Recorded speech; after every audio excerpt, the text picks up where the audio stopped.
Alright, before I play this video, I would like to speak directly and honestly.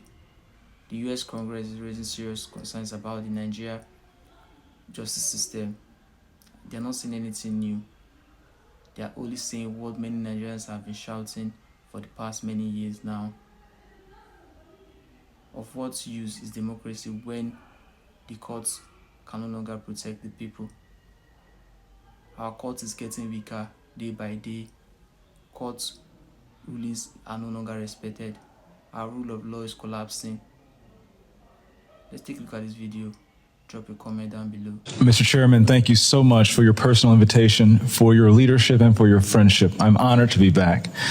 Psalms 96:14 asks, "Who will rise up for me against the wicked?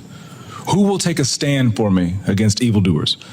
Nigeria is facing one of the gravest religious freedom crises in the world. As the former chairman of the House Foreign Affairs Committee on Africa, I have visited and have seen firsthand the direness of the conditions in what is now the deadliest place on earth to be a Christian. They are targeted, displaced, and killed simply for their faith. The ancient plea, "Is there no help for the widow's son?" still echoes today. Since 2019, nearly 17,000 Christians have been killed. In the first 7 months of this year alone, hundreds more were murdered.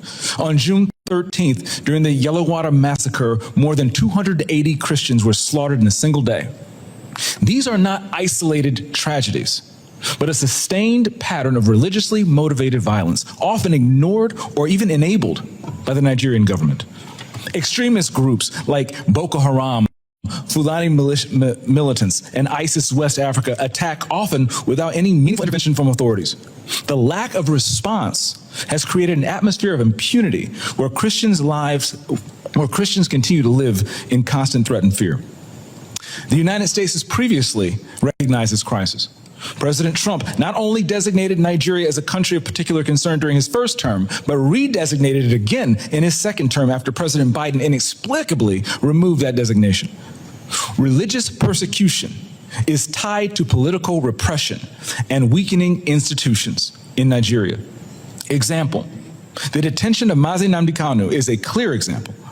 In 2022, Nigeria's Court of Appeal struck down the charges against him and ordered his release. The UN Working Group on Arbitrary Detention has also called for his unconditional release. Yet he remains in solitary confinement, in deteriorating health, and recently had to represent himself in court. Nigeria has signaled that the law is optional and targeting Christians is fair game.